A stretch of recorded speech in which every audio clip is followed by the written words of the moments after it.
you've gone from relatively low ticket items. I mean, how much is a tube of Barocca? About £3.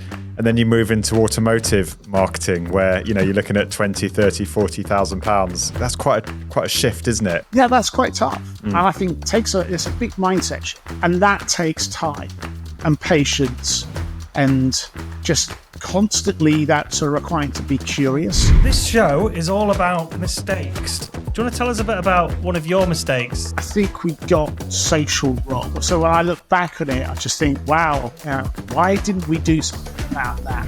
21% of car customers say social media directly influenced their purchase decision. We've sold houses through social media, haven't we? Right. Directly attributed a Facebook post to selling a £200,000 house. So is that the reality now? Welcome to Embracing Marketing Mistakes, the podcast that helps senior marketers hit record revenue and double their ROI by learning from the mistakes of the world's top marketing leaders. I'm Chris Norton, and today I'm excited to have Matt Thomas, Senior Manager of Brand Strategy at Lexus UK on the show.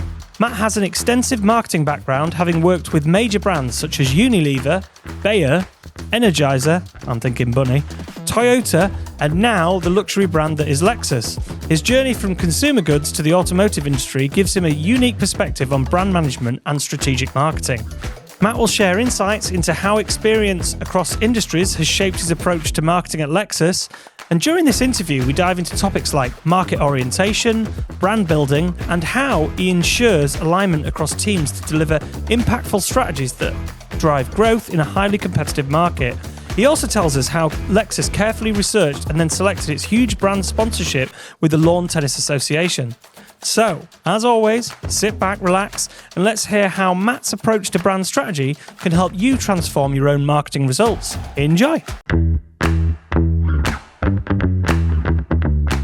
Matt Thomas, welcome to the show. Thank you very much. Great to see you guys. So, do you want to tell us a little bit about how you got into marketing at the beginning? Sure. Well, the ambition was to be in marketing from probably about the age of 20. But it took me probably a few years before I actually got into it. I worked in finance, first of all. Didn't work for me. Of course, it's a massively important discipline, but it just didn't really work for me. Marketing was the thing I always really had my heart set on. I did some traveling, came back, and when I came back, I started having that time away. I was like, this is the thing I've got to achieve, and I don't care what it takes. And it took me about 6 months from coming home, and I landed a job with Unilever at their Birds Eye Walls business. Just going back like 20-something years. So, really, really lucky to have got into that. It's an amazing place to start, I suppose, my career. Okay, so and you got in from finance, and then so what was your first job in marketing? What were you doing in your first role? I was a marketing assistant on the Birds Eye business. Really interesting time for the business. They just launched this new range. I think it was called Enjoy. It was, at the time, I think the biggest grocery launch like ever at that point in terms of the investment, in terms of media, but also investment with the trade. So to, I suppose, observe that and see what was happening was absolutely fascinating. Yeah. And then you moved from Birds Eye, you moved into, I mean, it's the logical step, I'm not going to lie, straight into healthcare from Birds Eye. How did that happen? You've jumped from one sector to another. Was that for something to be different? Ultimately, it's still consumer goods. So at Bayer, they're a well-known pharmaceutical company, right? But they also have a consumer goods division. And so I worked on those consumer goods. So you're probably aware of these brands: Barocca, Rennie. There's also things like Caniston for feminine health. So worked in that business for about 8.5 years. OTC medicine. Yeah. Right. I worked in OTC medicine too. Did you? Fun times, yeah. Marketing to practice nurses and pharmacies, yeah. I did all the PR for like Glaxo and stuff, some of the brands. So I've been in that sector. It's quite interesting. I mean, you can't do some of the more fun stuff with celebrities, and you've got to be very careful what you claim and counterclaim because there's so much regulation in that sector. But it is still quite an interesting sector, and Rennie's a cool brand, by the way. It is. Unfortunately, I have to use it do quite some regularly. great stuff. Yeah, did you have fun with that? Oh, the seltzer as well is in the portfolio. Oh, Yeah, it is. I mean, you're literally set up for hangovers, right? Yeah. Barocca, Seltzer, and Rennie. But yes, absolutely great brands. Yeah, you're right. There are restrictions, of course, but there is in car advertising and marketing as well. So I suppose a lot of sectors are the same. what was a cool campaign that you did while you were in the OTC sector then? Give us an example of something that you did that was quite different in the OTC sector. So Rennie is probably the one which really springs to mind. This is probably going back about 15 years ago. Going for a strategic change, actually, on the brand from where, because their main competitor is Gaviscon, which is a Reckitt Benckiser brand, and changed strategic direction to really kind of go after the sort of more everyday indigestion rather than more severe.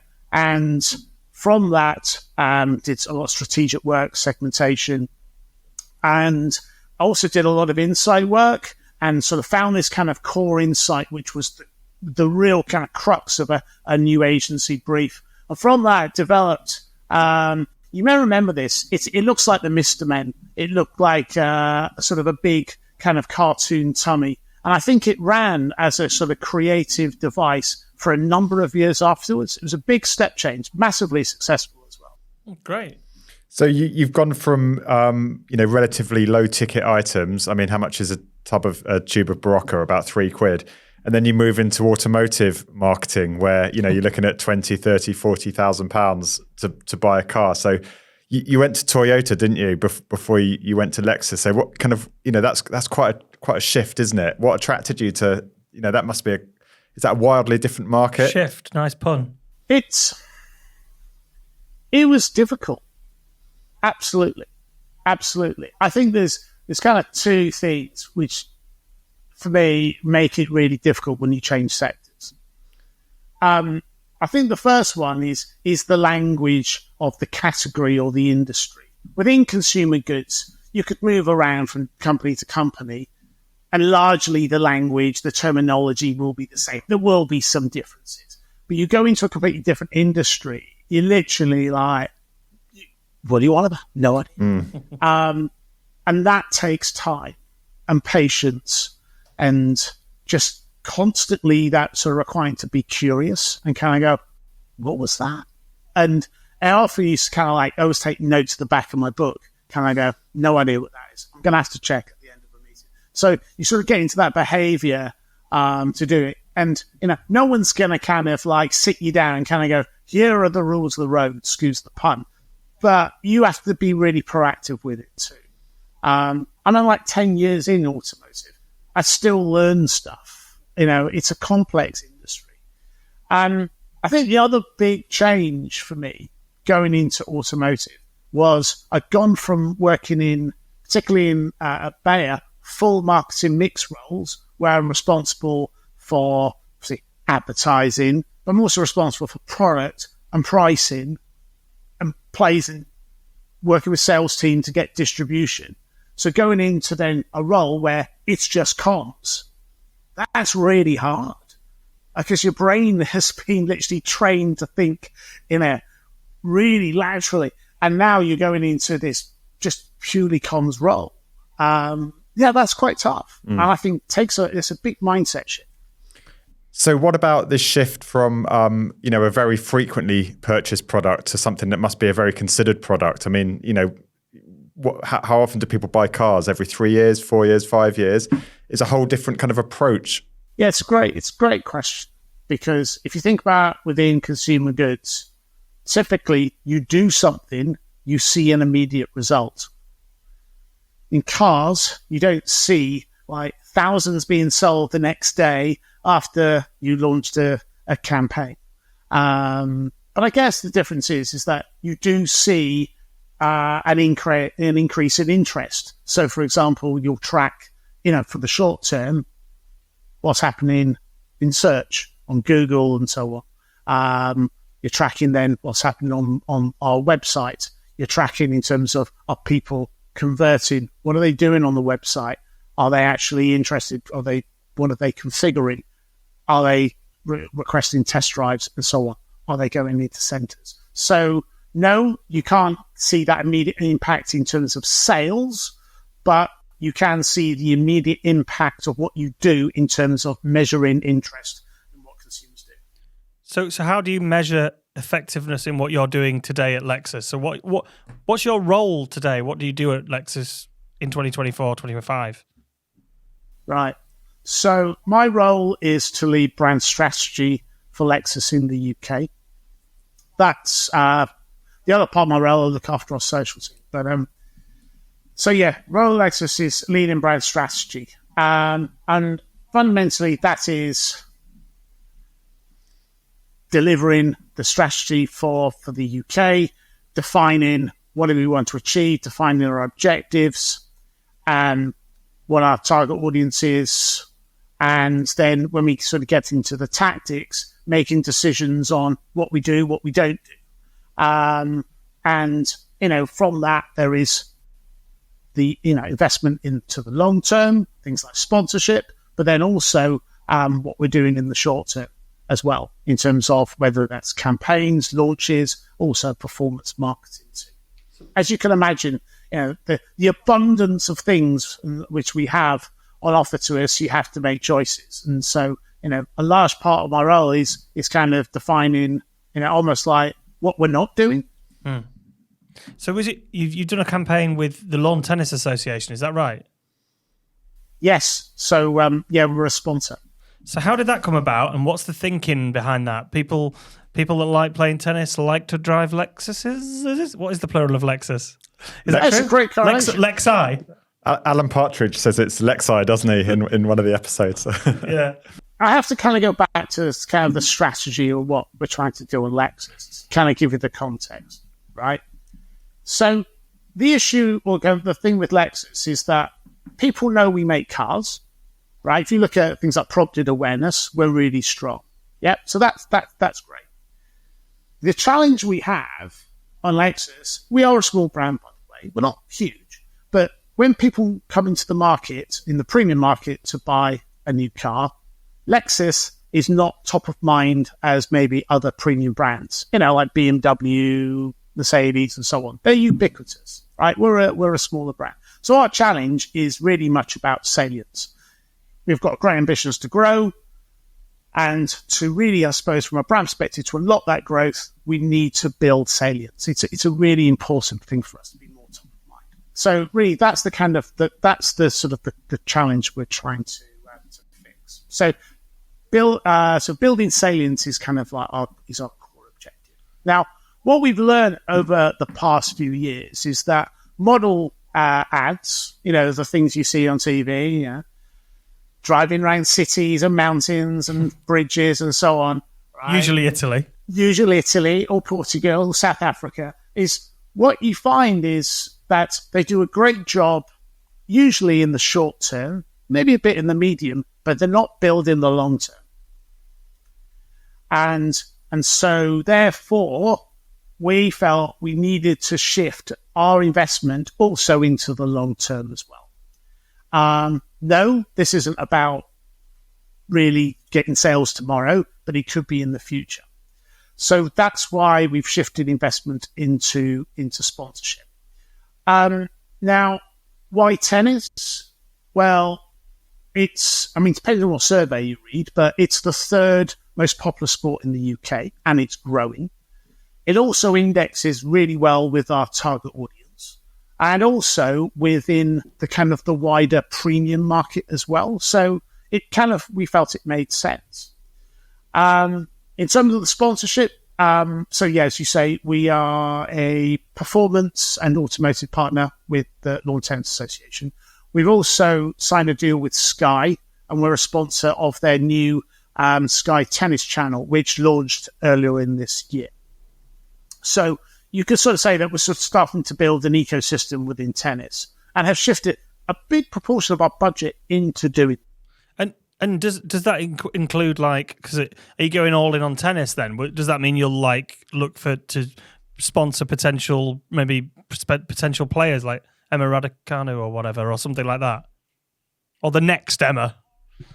Yeah, as part of the LTA deal, that we are essentially the sponsor of the national team. So the national team who compete at things like the Billie Jean King Cup, also the Davis Cup, are known as the Lexus GB. Okay. We do also have some brand ambassadors as well within tennis.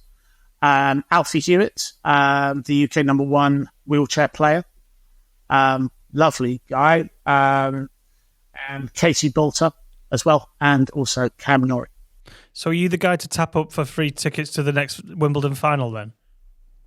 It's honest. Do not email the show. Do not email the show. Okay, so a big ticket sponsorship like the LTA that presumably is running for several years. How do you as a brand measure the impact of that, when you've got such a long sales cycle? Right. So, no, it's a great question.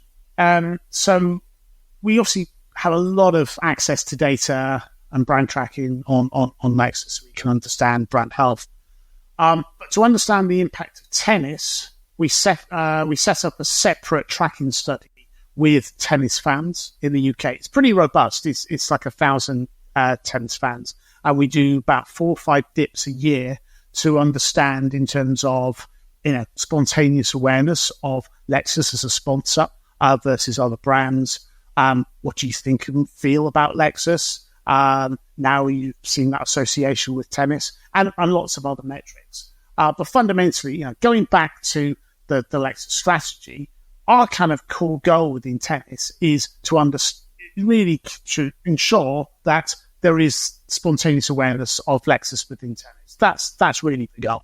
And it sounds like you've really got a handle on customer understanding, and you kind of deeply understand your customers, your prospects, what they're interested in. To what degree do you kind of do you dive into your personas and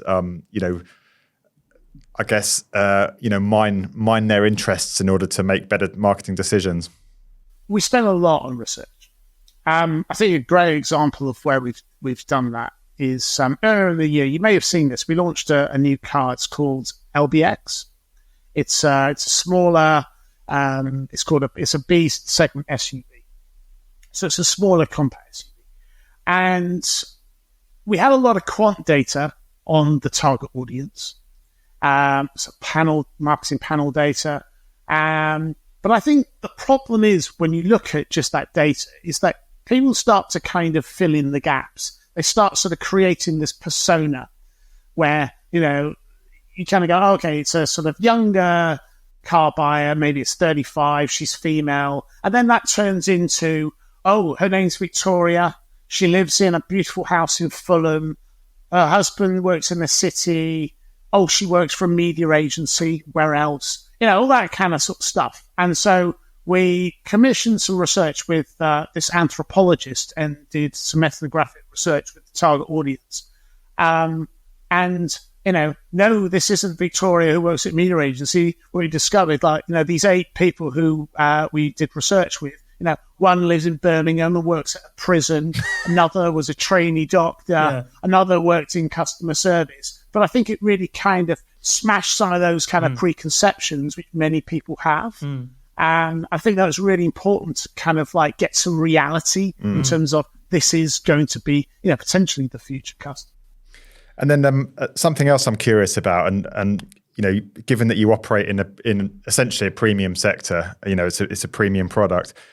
How do you've got so many decisions to make every day when it comes to content to post, tone of voice, what to write on your website. How do you have a kind of a premium filter for everything you do, influencers you work with, partnerships you might strike? How do you approach it? There's a number of our clients in the kind of the premium sector who have to make those decisions too. So I'm just curious to hear your view on it. We have, let's call it a brand world, which has things like some distinctive assets or brand codes. It will have guidelines around look and feel, and it will have guidelines around tone of voice as well. I think there's more work we need to do on tone of voice. I think, what we find in the business, we work with Toyota and Lexus, is that sometimes they end up sounding a bit similar. And, it's really important to really define that. And there is work at the moment to try and make sure that, there is a very, very clear kind of tone of voice on how we want to define Lexus. It's really hard within auto as well because, as you probably would agree, so many brands look the same and sound and look and feel and look the same, and really differentiating and being distinctive is hard. So what you're saying there is differentiation in the motor world is difficult. So I was reading some recent statistics, and it said that something like 21% of car customers say social media directly influenced their purchase decision when they bought their latest car. Now, I think there was a time when marketers would have rolled their eyes when you would have said, Facebook or Instagram would actually influence a big ticket purchase like a car.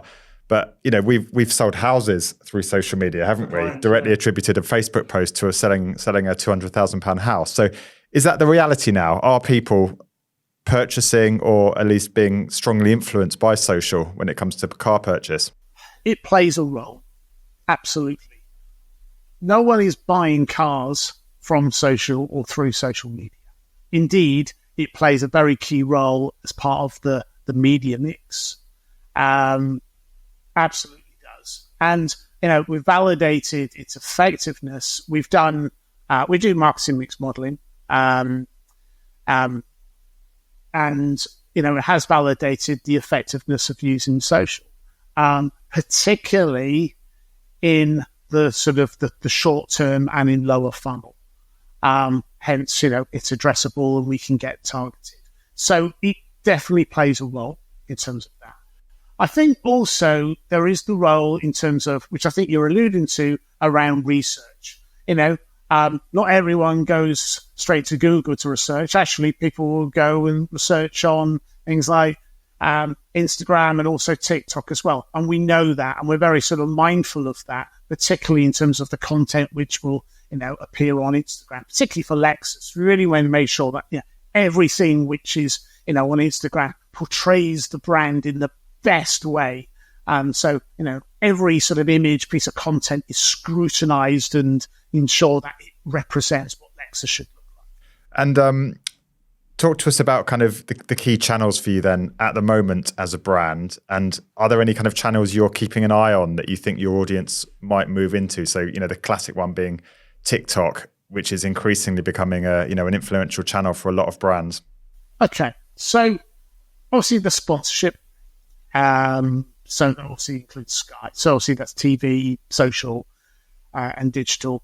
So we get into kind of talking about model campaigns. TV is still the king channel for us. Video on demand, social, display, print. Particularly for big campaigns, we still use print. Wow. Out of home is also a big channel for us. So yeah, pretty much all the channels we'll use. But are you saying that TV is the biggest channel for Lexus still in 2024? Yeah. Wow, impressive. Definitely. So TV is not dead? It is definitely not dead. And I think there's plenty of data to prove the point. Yeah, okay. There are less young people watching linear TV. Absolutely. And there's data to, which demonstrates that. But the audiences are still big. And, if we want to fill the void in terms of which we can't achieve with linear, that's where video on demand will come in. And then also the other channels. But primarily, TV is still the most important channel for us. And from, all the data which I see and what I've read and the thinking which we apply is that TV has a catalytic effect on other channels.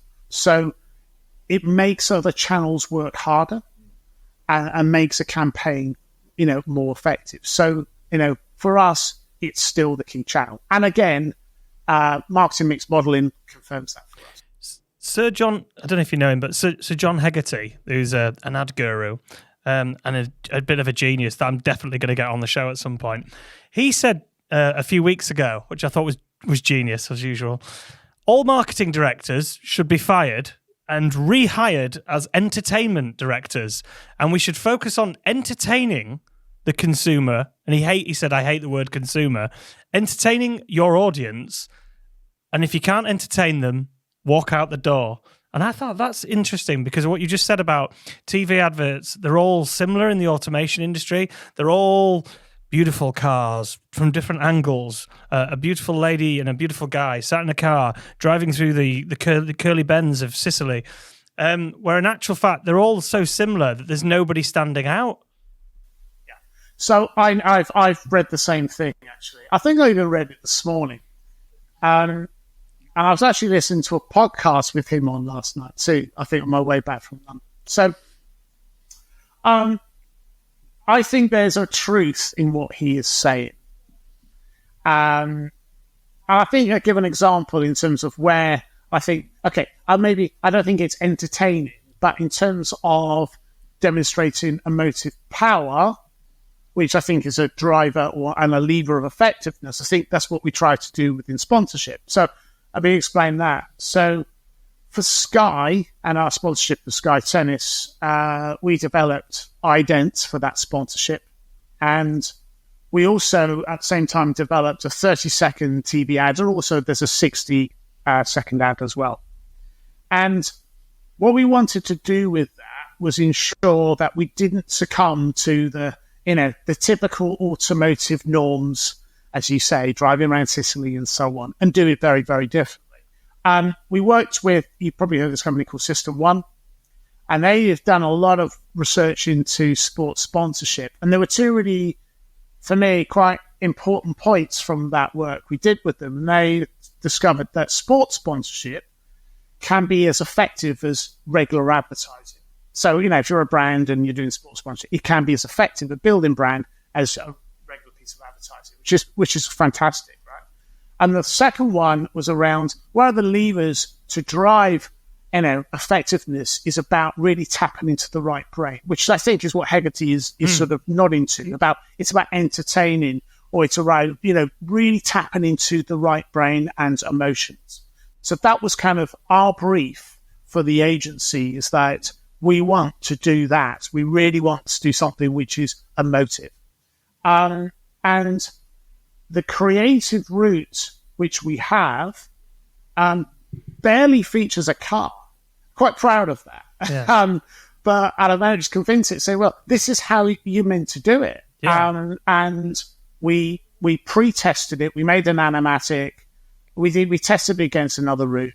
And it performed brilliantly in research. We recently retested it.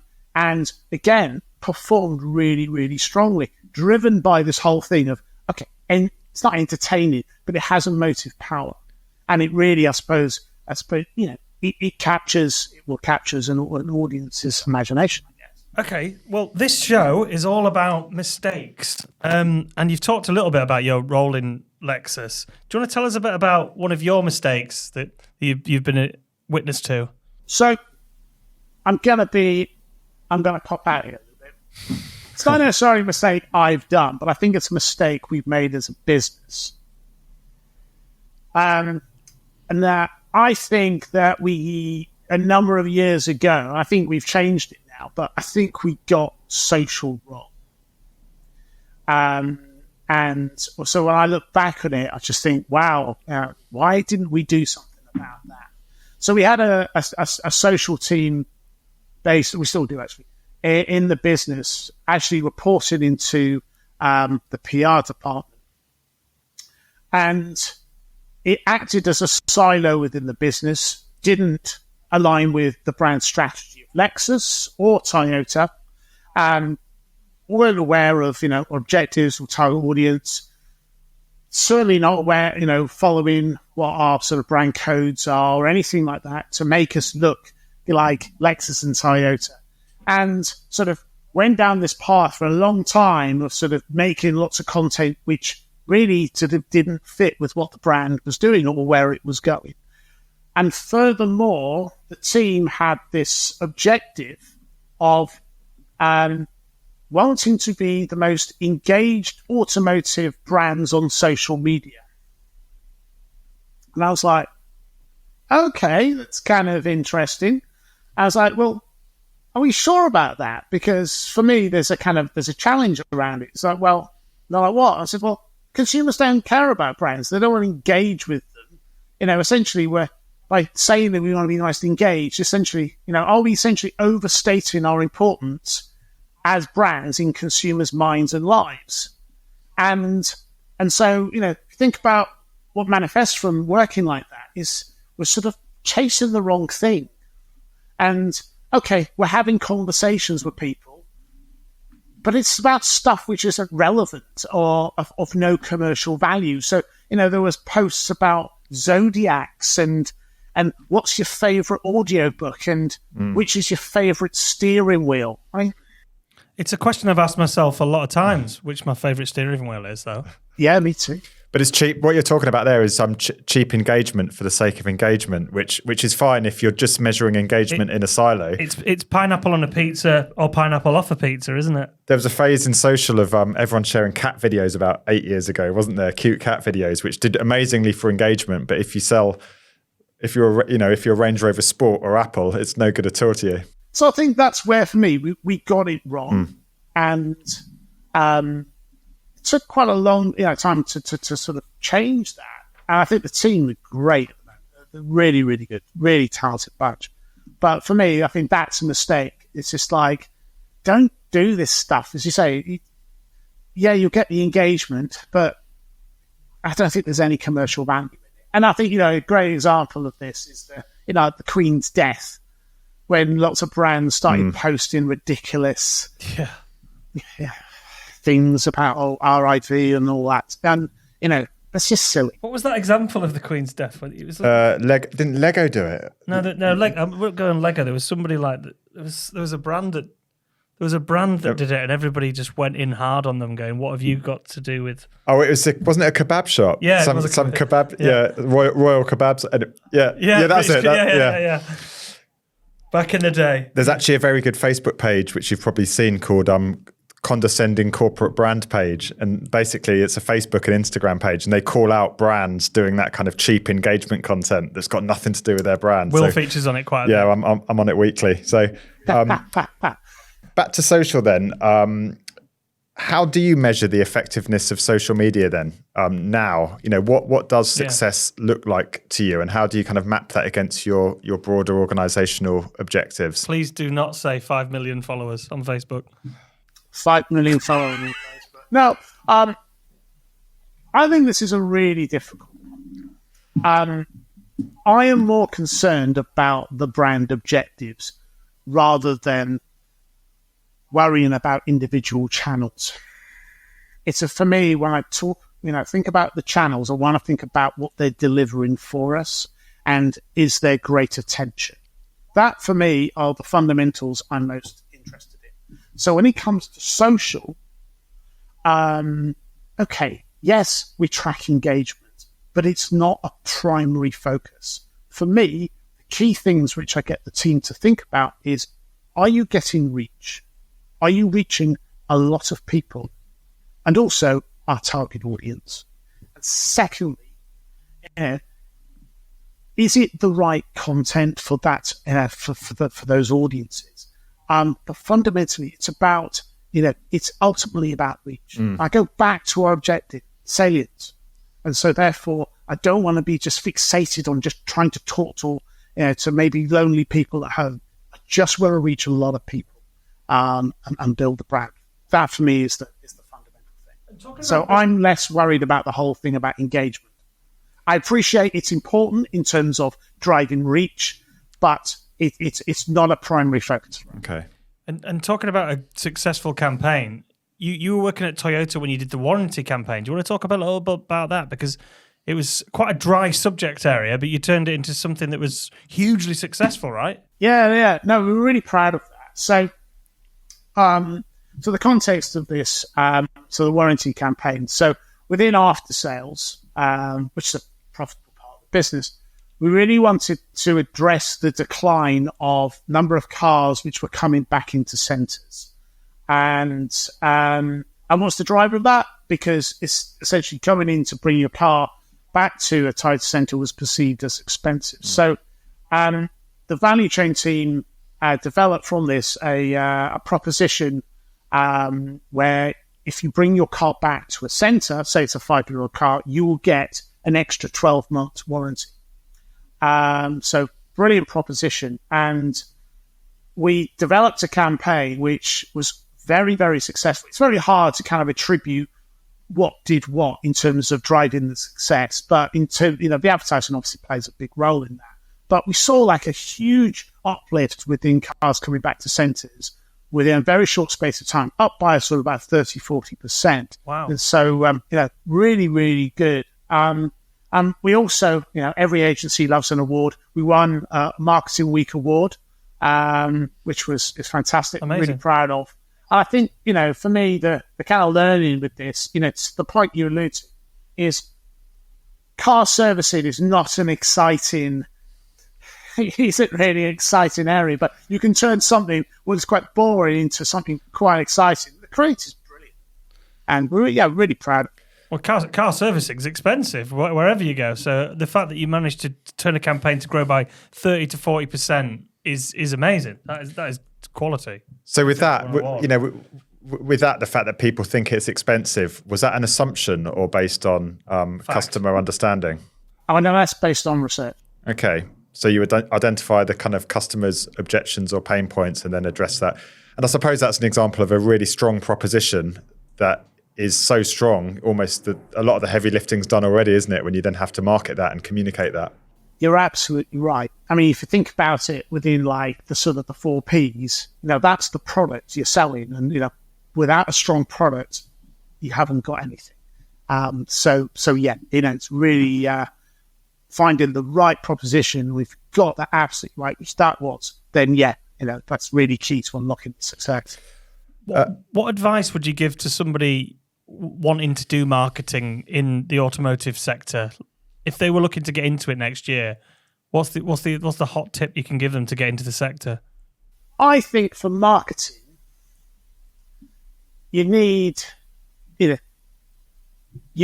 have some training. You need to have a good foundation of knowledge of brand management and media.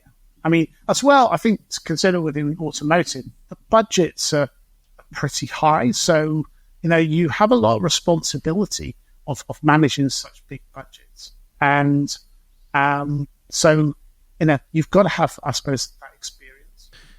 I think that would be my first one. So, Matt, a number of our listeners will be in not necessarily similar sectors, but they'll operate in the kind of the premium space, whether it's fashion, whether it's watches, whatever it might be. What are your kind of key lessons then for any marketer in that kind of premium space? I know we talked about things like customer understanding. Definitely, we talked about those kind of strategic partnerships where you align with something that speaks to their interests. What would you say to those premium brands that want to cut through in the way that Lexus has? Well, firstly, thank you for the compliment. So what would I recommend? I think the key one for me is around making sure you've got the basics right. First off, make sure you really kind of diagnose the market, the customer, really understand the customer. In premium segments, you've really got to get it and understand what's going on. And I can't emphasize enough how important that is to really understand the customer. And then, for me, then it's about having a very, very tight strategy. And I think really spend your time on those things before you start worrying about Instagram and TikTok and so on. It's really invest your time in those first 2 stages. That would always be my advice. As well as I'd say that for any brand.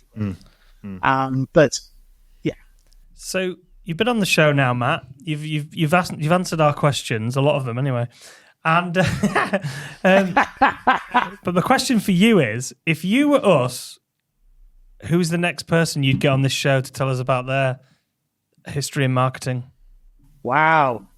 So people who I'm quite interested in at the moment, I read quite a lot. Orlando Woods, I think he's absolutely fantastic. He's a bit of a genius as well, isn't he? Yeah. Have you? Yeah, I see. We've never interviewed Rory Sutherland. He's on the list. He's on the list. Yeah. Rory and Sir John, I'm coming for you. Yeah. Yeah. I just read Alchemy. Actually, it's absolutely fantastic. I love listening to that in the car too. It's just it's incredible. In terms of marketeers, it's really hard. It's really hard. I don't want to single someone out and then they call me and go, "Why did you say that?" No, I'll stick with those two. Okay, that's fine. Sounds good. Rory's a good shout because he's one of my he's like in the top 3 that I want on the show. Yeah. So thanks for coming on the show, Matt. If people want to find you online, how can they get in touch with you? So I'm on LinkedIn, Matt Thomas Lexus. If you search for that, you'll find me. Yeah, drop me a line if you want to connect and chat. Love to meet.